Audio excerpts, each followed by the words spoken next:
The movie's coldest moment. You punch out of a jet at 10 times the speed of sound, tumble through the desert, and walk into a diner to order a coffee. It's the best scene in the film.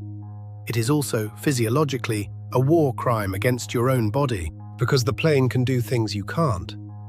The airframe is rated for 10 G, for 40,000 feet, for speeds that turn air into a wall. You are rated for a quiet afternoon. Over the next 10 minutes, we're going to climb the flight envelope one level at a time, run the real flight physiology on each, and find out exactly where your body taps out. Spoiler, long before the jet does. No callsign saves you from your own blood pressure. Level 1. The Catapult. The deck crew salutes, the cat fires, and you go from parked to airborne before you've finished blinking. On screen, it's a grin and a whoop, 0 to 165 miles an hour in about 2 seconds, over 300 feet of deck. That's roughly 3 to 4 G, slamming you straight back into the seat. This is the easy one. It's the gentle direction, eyeballs back, and your body takes it fine. But notice what just happened. You did nothing, and the jet already loaded your spine and pinned your skull to the headrest. That's the deal from here on. The plane acts, your body absorbs. Verdict: survivable, easily. Enjoy it. It is the last level that likes you. Level 2. The G-turn, the dogfight. You haul the stick into your gut and pull a screaming 9G turn, jaw clenched, looking cool. The movie shows strain. It does not show the part where you die. Here's the physics of cool.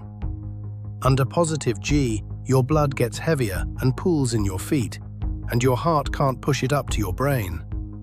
Around 2 to 3 G, your vision grays. By 4 or 5 G, it goes black.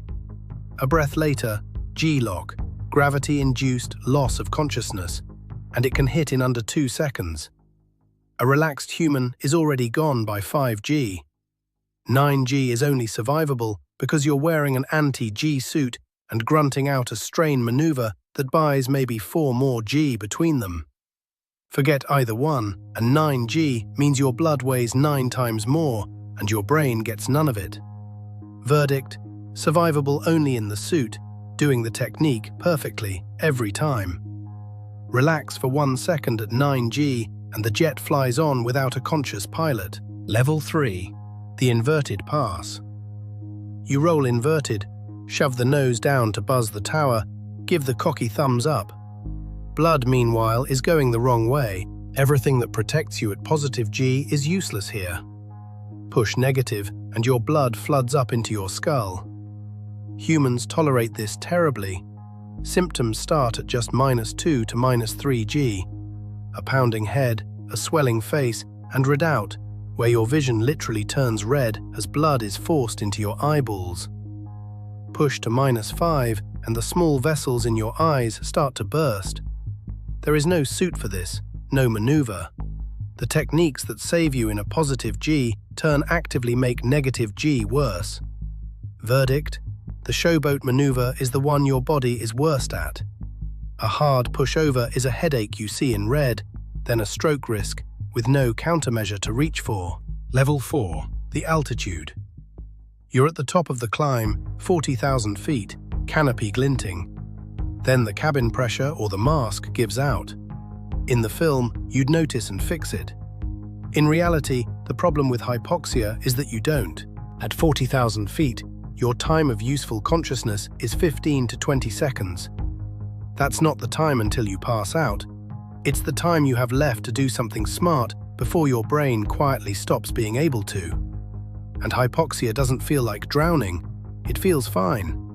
A little warm, a little euphoric, right up until your hands stop following orders. No alarm your body raises in time. Verdict: survivable only if you've already started down or gone to oxygen inside about 10 seconds. Hesitate, troubleshoot, feel clever, and you make the calmest, most comfortable, fatal decision of your life. Level 5. The canyon run. Nap of the earth, full afterburner, threading between rock walls while missiles chase you. The hands are fast. The question is whether the wetware behind them is fast enough. At 660 miles an hour, you cover nearly 1,000 feet every second. That's a football field roughly every third of a second. Quicker than the quarter second it takes a human just to react to something appearing before you've moved a muscle. Down low, the ground rushes up, the eyes lock onto the threat, and target fixation flies you straight into the thing you're staring at. The jet isn't the limit here. Your nervous system is.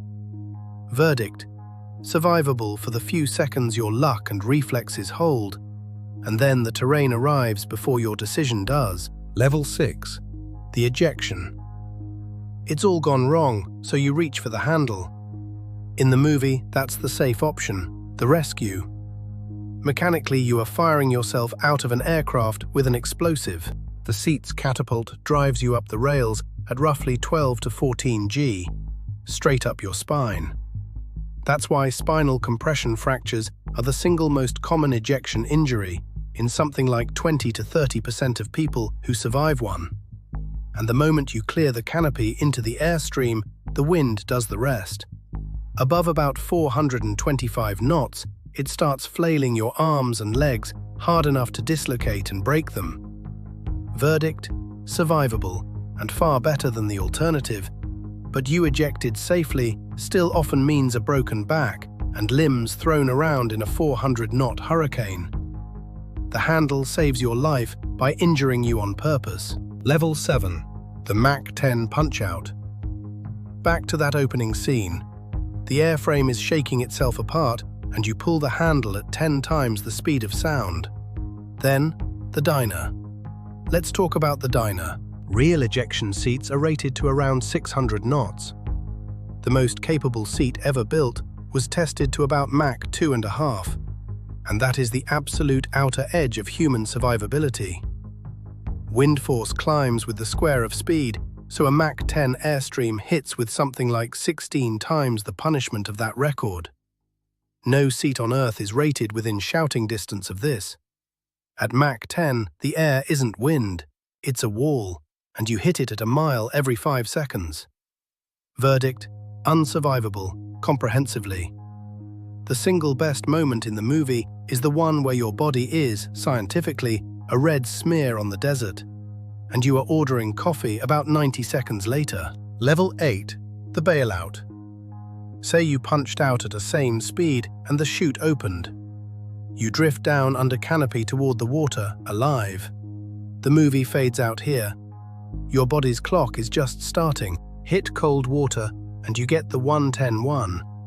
1 minute of cold shock first, an involuntary gasp and hyperventilation that, underwater or under a wave, simply drowns you. If you survive that, about 10 minutes of useful movement before cold incapacitation takes your hands, your arms, your legs, and your ability to swim. Strong swimmer or not. The hour people quote before hypothermia is almost a footnote. Most people who die in cold water die in the first few minutes, long before they're cold. Verdict: survivable, conditionally. The jet was the loud threat, and then the quiet one hands you to the ocean. Level 9. The envelope. Here's the thing the whole film is built to hide. The jet has a flight envelope. Every speed, altitude, and G-load it's cleared for. So do you. Yours is just much, much smaller. The airframe shrugs off 10 G. You're unconscious at 5. It lives at 40,000 feet. You've got 15 seconds up there. It laughs at Mach 10. That number erases you. The movie's real lie was never any single stunt. It's the quiet assumption that the pilot is rated for the plane. You aren't. No one is. Every dogfight is a human body, riding inside a machine that is always patiently trying to fly past the edge of what keeps that body alive. The plane wins. It always wins. It doesn't have a heart rate to lose or a brain to starve. You're not the hero of the dogfight. You're the fragile cargo it carries to the edge of physics and dares to stay conscious. So, which impossible body should we put through the numbers next? Drop it below and subscribe because the human envelope is smaller than you think, and we are going to keep finding the edges.